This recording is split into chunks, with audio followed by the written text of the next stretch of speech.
아빠도 처음이라 그래. 사교육의 황제로 만들어주마.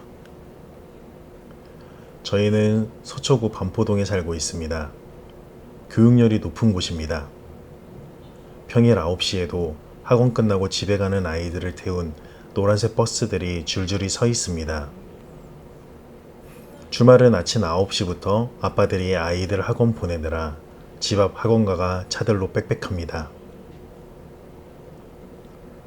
부모들도 아이들 공부에 관심이 많습니다. 교육열이 더 높다는 대치동은 어떠할지 상상도 못하겠습니다. 저희가 이곳에 사는 이유는 교육 때문입니다. 아이들이 좋은 환경에서 자라기를 원했고 한국 사교육의 우수함을 믿었습니다. 아이들에게 너희들은 사교육의 황제로 만들어주마라고 말하기도 했습니다. 그런데 공부를 시킬수록 아이들이 힘들어합니다. 수학 문제집을 풀면서 짜증도 내고 영어 단어를 외운다면서 노트북 화면만 계속 보고 있습니다. 주변 환경이 좋으면 아이들이 알아서 잘하는 거 아니었나요? 4년의 영국 생활을 마치고 큰 아들이 초등학교 1학년 때 한국으로 돌아왔습니다. 아내가 아이들을 직접 가르친다고 했습니다. 수학 문제집도 사고 유튜브도 보면서 큰 아들과 함께 수학 공부를 하였습니다. 하루에 풀어야 할 문제량도 정하고 설명도 쉽게 해줍니다.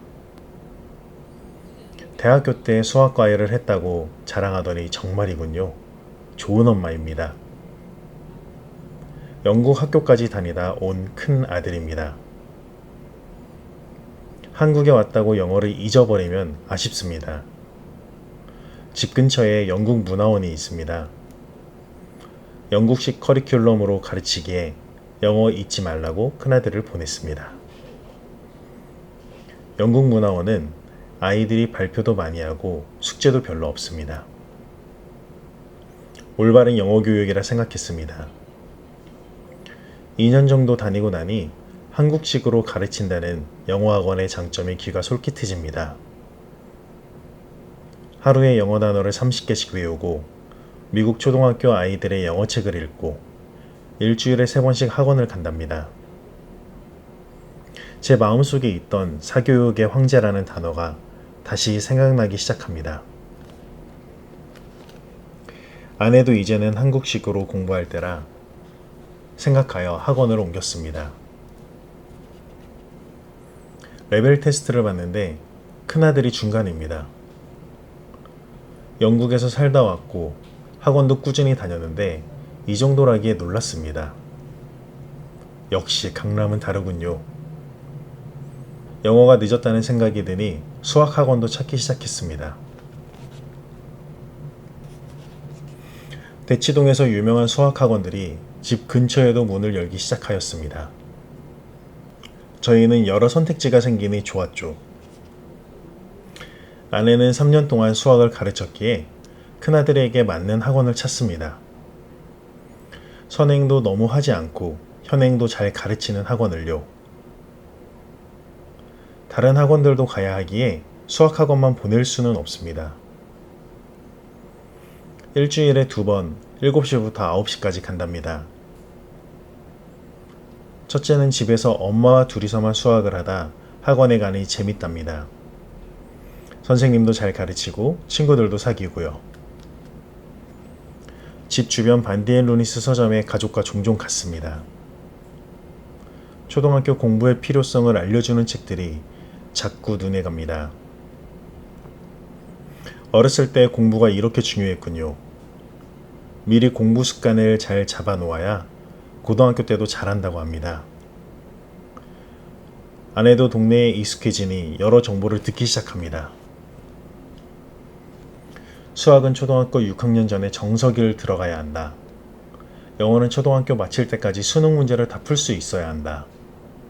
중학교에 가서는 배웠던 영수를 복습하면서 고등학교 과정까지 마스터해야 한다. 그래야 고등학교 가서 수행평가와 내신 준비를 동시에 할 수 있다. 들어보니 맞는 말 같습니다. 여기 아이들은 다 이렇게 한답니다. 당연히 우리 아이들도 똑같이 해야 하는 줄 알았죠. 영어 수학만 공부할 수 없습니다. 운동도 해야 하니 줄넘기 학원도 보냅니다. 줄넘기 학원은 왜 보내나 싶었지만 다녀보니 아이들이 달라지더군요. 쌩쌩이, 꺾기 등 신기한 기술을 배워옵니다. 저는 2단 뛰기를 해본 적도 없습니다. 아이들은 재밌다면서 계속 간다고 합니다. 역시 훌륭한 대한민국 사교육입니다. 아이들이 공부할 게 점점 많아집니다.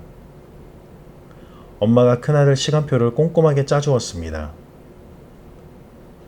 요일별로 공부할 과목과 목표도 넣고 학원 갈 시간도 적어 놓았습니다. 공부만 할 수는 없죠. 어렸을 때는 잘 놀아야 한답니다. 친구들과 만나는 시간도 빼먹지 않고 적어둡니다. 아이들 잘 보이라고 방문 앞에 계획표를 붙여두었습니다. 목표를 달성하면 칭찬 스티커도 줍니다. 다 모으면 원하는 장난감이나 피자도 먹을 수 있습니다. 더 빡세게 공부하는 아이들도 있다기에 우리는 남들보다 덜 시킨다고 생각했습니다. 이상합니다. 큰아들이 자꾸 화를 냅니다. 수학학원에서 배운 내용 복습하는데 어렵다고 하고 영어 단어 외우는데도 오래 걸립니다. 엄마가 만들어준 시간표로 자주 싸우고 엄마 탓을 합니다. 아들은 언제 놀 수 있냐고 물어봅니다. 엄마는 집중해서 할 일 다 마치면 노는 시간이 충분하지 않느냐고 다시 물어보죠. 친구들과 많이 만나지 않느냐면서 잘 놀고 왔는데 왜 빈둥대느냐고 자꾸 다툽니다. 엄마는 아들과 싸우기도 하고 달래가면서 공부를 시켰습니다. 1년이 지난 후 알게 되었습니다. 수학학원에서 배운 내용을 큰아들은 다 이해하지 못했습니다. 선생님이 풀어주는 문제를 보고 온 거죠. 영어학원은 친구들과 이야기하는 게 좋았답니다. 엄마가 짜준 시간표는 그냥 참고자료일 뿐입니다. 자기가 짠 계획이 아니기에 그대로 하고 싶은 마음이 들 리가 없었죠. 우리는 적당히 공부시키는 줄 알았는데 아이들에게는 아니었습니다. 주변 이야기에 귀를 막고 우리 아이들만 봤습니다. 큰아들은 수학 개념을 충분히 생각한 후에 문제를 풉니다. 빠른 문제풀이보다 이해가 먼저입니다. 선행 때문에 생각할 시간이 부족했기에 답답해서 수학 문제를 풀면서 짜증을 냈습니다. 영어도 아이들과의 토론을 좋아했고 단어 외우는 것은 싫어했답니다. 단어 외우는 양이 적은 학원이었지만 아들에게는 힘들었습니다. 자신이 직접 짜지 않은 시간표는 남 탓하기 좋은 도구일 뿐이었습니다. 엄친아가 있기는 있더군요. 잘생기고 공부도 잘하고 예의도 바릅니다. 우리 아들도 그랬으면 좋겠습니다. 그러나 엄친아가 제 아이는 아닙니다. 제 아들이 더 중요합니다. 남들 하는 대로 따라하는 것보다 우리 아이들 공부 성향에 맞고 아이들이 원하는 시간에 노는 계획이 더 중요합니다. 남들 다 좋다는 학원이 우리 아이에게는 안 맞을 수도 있었습니다. 아이들이 힘들어한 후에 알았습니다. 남과 비교하지 않고 소중한 내 아들만 보기로 했습니다. 게임기를 부셔버리다. 초등학생 아이들에게 적당한 하루 게임 시간은 얼마일까요? 답을 찾지 못한 채 큰아들이 초등학교 고학년이 되었습니다. 주변에 스마트폰을 가진 친구들이 많아지니 고민되기 시작합니다. 아이들은 클수록 부모보다 친구들과 노는 것을 더 좋아합니다. 친구들끼리 게임 이야기도 하고 스마트폰 게임도 봅니다. 당연히 집에 오면 게임을 시켜달라고 하죠. 하루에 조금씩 하는 거는 괜찮다고 생각했습니다. 친구들도 다 한다는데 시간만 잘 조절하면 되는 줄 알았습니다.